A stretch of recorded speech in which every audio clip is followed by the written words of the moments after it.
The fourth generation وار، جس کے مطابق انہوں نے یوگوسلاویا کو توڑنا تھا، مرکز پہ کمزور حکومت مسلط کی، اس کے بعد صوبوں میں فساد برپا کیا، فیڈرل آرمی کا تصادم کرایا صوبوں کے ساتھ، اکنامک کولیپس، بجلی پانی اور گیس کا فساد، آٹے دال چینی کا بحران، یہ سب کچھ یوگوسلاویا میں کر چکے ہیں۔ اور جب مکمل طور پر وہ ملک خانہ جنگی کا شکار ہو گیا، پھر نیٹو اپنی فوجیں داخل کر کے اس کے اندر ایک پیس ایگریمنٹ کرتی ہے، ڈیٹون پیس ایگریمنٹ، جس کے تحت یوگوسلاویا کو توڑ کر 6 چھوٹے چھوٹے ملکوں میں تقسیم کر دیا گیا۔ That's fourth generation warfare. اب پاکستان پر جو جنگ مسلط کی جا رہی ہے، that is the fourth generation war. اب یہ مسلمان ملت کو مزید چھوٹے چھوٹے ٹکڑوں میں کرنا چاہتے ہیں، اور مشرق اور مغرب کے کفر کی راہ میں اگر اللہ نے کوئی آخری چٹان قائم کی ہے تو یہ اللہ کے حکم سے یہ پاکستان کی ریاست ہے۔ آج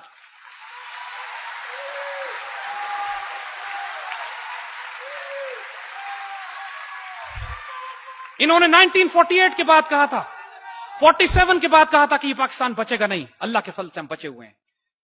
1971 کے بعد جب غداری سے انہوں نے ہمیں چوٹ لگائی، انہوں نے کہا پاکستان بچے گا نہیں، اللہ کے فضل سے ہم بچے ہوئے ہیں۔ جب ہم نے سوویت یونین سے ٹکر لی، دنیا نے کہا اب تو پاکستان بچے گا ہی نہیں، ہم ہیں وہ نہیں ہیں۔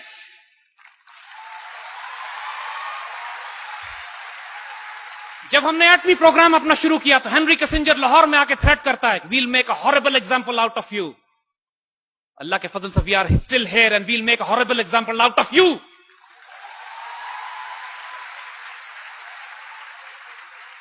انہوں نے پاکستان پر سینکشنز لگائیں کہ پاکستان کبھی ایٹمی طاقت نہ بن سکے۔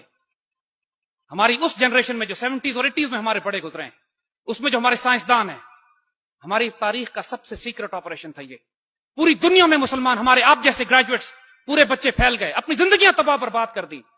ہمارے سینکڑوں بچے ایسے ہیں، ینگ سائنٹسٹ، ہمارے ایجنٹس، ہمارے ISI ملٹری انٹیلیجنس کے ایسے افراد جو پوری دنیا میں پھیل گئے تھے اس وقت پاکستان کے لیے ایٹمی ہتھیار، ایٹمی پارٹس کے پرزے جمع کرنے کے لیے، جو پوری دنیا میں مارے گئے، اور ہم کو آج پتہ بھی نہیں ہے کہ وہ کن گلیوں میں، کن تاریک راستوں میں شہید ہوئے ہیں۔ لیکن ٹکڑے ٹکڑے کر کے یہ چیزیں پاکستان پہنچنا شروع ہوئی، اور کفر کے پورے زور لگانے کے باوجود الحمدللہ 80 کی دہائی میں اللہ کے حکم سے ہم ایک ایٹمی طاقت بن چکے تھے، لیکن ہم نے اس کا اعلان نہیں کیا تھا۔ اسرائیلیز نے، جو ڈیوڈ بن گوریان نے ان کو نصیحت کی تھی 1948 میں کہ پاکستان کی ریاست کو نہ چھوڑنا کبھی، جس طرح ممکن ہے اس کو تباہ کرنا، یہ اس وقت سے ہی ہندوستان کے ساتھ تعاون کر کے پاکستان کو تباہ کرنے کی سازشیں کر رہے تھے۔ 1967 میں جو سب سے بڑی چوٹ ہمیں لگی کہ جب انہوں نے، اسرائیلیوں نے بغیر کسی اعلان کے 3 مسلمان ملکوں کو، ایئر فورس کو اور آرمی کو تباہ کر کے رکھ دیا، جارڈن، سیریا، ایجپٹ، مسلمان ملکوں کی فضائیہ زمین پہ ہی تباہ ہو گئی۔ عید کے دن انہوں نے حملہ کیا جب مسلمان عید منا رہے تھے، اور مسلمان ملکوں کی فضائیہ تباہ ہوتی ہے۔ خطرہ یہ ہوتا ہے کہ تمام مسلمان ملک اب اسرائیل کے قبضے میں چلے جائیں گے۔ پاکستان ایئر فورس سے مدد طلب کی جاتی ہے، پاک فضائیہ کے دستے جاتے ہیں، اور اللہ کے حکم سے ہم اسرائیلیوں کو مار کے گراتے ہیں وہاں پہ۔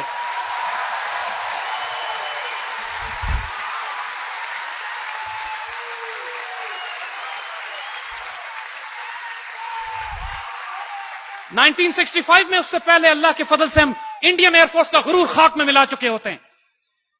ایم عالم صاحب 30 سیکنڈ میں 5 انڈین جہاز شروع میں ہی مار کے گراتے ہیں، اس کے بعد انڈینز کو جرأت نہیں ہوتی کہ پاکستان میں داخل ہوں۔ اللہ کے فضل سے 1967 میں بھی ڈسٹروائے دی اسرائیلی ایئر فورس۔ ہم کا خطرہ جو مسلمان ملت کو ہوتا ہے وہ ٹل جاتا ہے۔ 74 میں ایک دفعہ پھر مسلمان ملت چیلنج ہوتی ہے، عرب اسرائیلی جنگ پھر ہوتی ہے، پھر پاک فوج جاتی ہے، پاکستان ایئر فورس جاتی ہے، ہمارے ایئر ڈیفنس یونٹس جاتے ہیں، اور پھر مسلمان ملکوں کا دفاع کیا جاتا ہے۔ 1995-96 میں بوسنیا خطرے میں پڑتا ہے، پھر پاکستان فوج کے دستے وہاں پہ سربز کے خلاف مقابلہ کرتے ہیں، اور آج یورپ میں اگر کوئی مسلمان ملک ہے صرف اس لیے کہ اللہ کے فضل سے پاکستان نے ان کی مدد کی تھی۔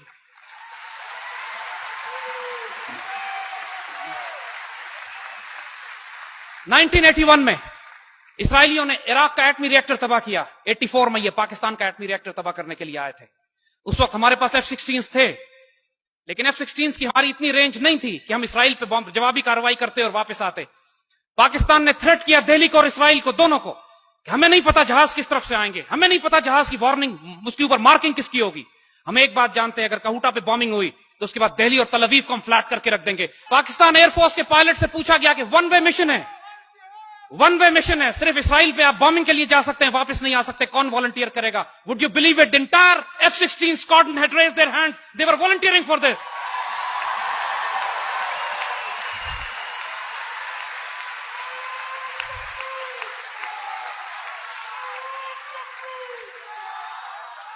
'98 میں اللہ کے فضل سے ہم نے نیوکلیئر ایکسپلوژن کیا، اور اللہ کے فضل سے انڈونیشیا سے لے کر موراکو تک مسلمانوں نے اس طرح چراغاں کیا جیسے پوری امت مسلمہ میں عید کا دن اس دن تھا، 28 مئی 1998۔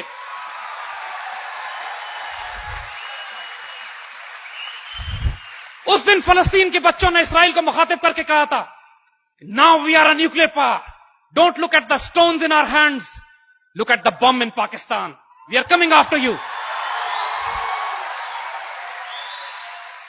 اور 4th جنریشن وار جو اس وقت ہمارے پاس ہو رہی ہے، آئیں اس کی شکل آپ کو دکھا دیں۔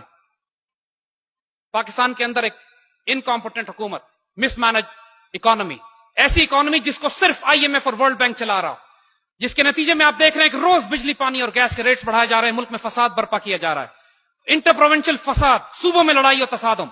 تحریک طالبان اور بلوچستان لبریشن آرمی کے دہشت گردوں کو تیار کر کے کہ پاکستان کے اندر سول وار اس طرح شروع کر دی جائے کہ یہ ہنگامہ پروپیگنڈا کیا جائے کہ پاکستان کے ایٹمی ہتھیار خطرے میں پڑے ہوئے ہیں، پاکستان کی آرمی پر ISI پہ حملے کیے جائیں تاکہ یہ انکیپیسیٹیٹ ہو جائیں، اور سب سے بڑھ کر پاکستان کا پانی روک لیا جائے تاکہ پاکستان کو ریگستان بنا کر بھوکا اور پیاسا مار دیا جائے۔ مگر اللہ کے فضل اور کرم سے 2007 تک ان کا یہ پلان بہت تیزی سے آگے بڑھ رہا تھا۔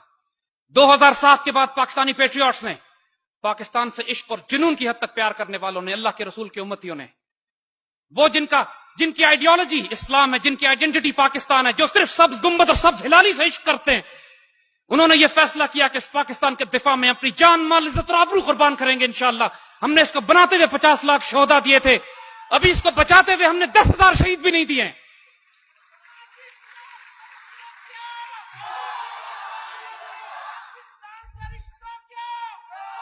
My dear children, today we stand at the crossroad of history۔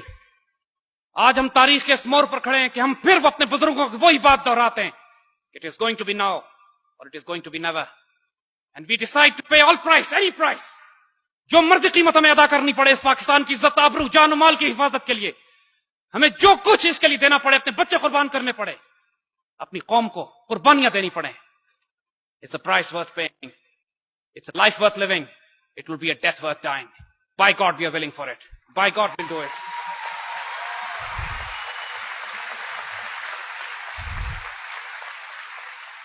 Pakistan میں اس وقت جو سسٹمز قائم ہیں، پاکستان کا پولیٹیکل سسٹم، پاکستان کا جوڈیشل سسٹم، پاکستان کا اکنامک ماڈل، یہ تینوں کولیپس کر چکے ہیں امت مسلمہ کو 21ویں صدی کے تقاضے پورے کرنے کے لیے۔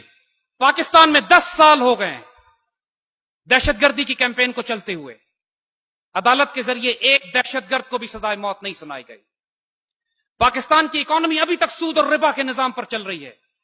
پاکستان میں غریب، یتیم، مسکین، بیوہ، محتاج جرأت نہیں کر سکتے کسی طاقتور کے خلاف انصاف لینے کے لیے۔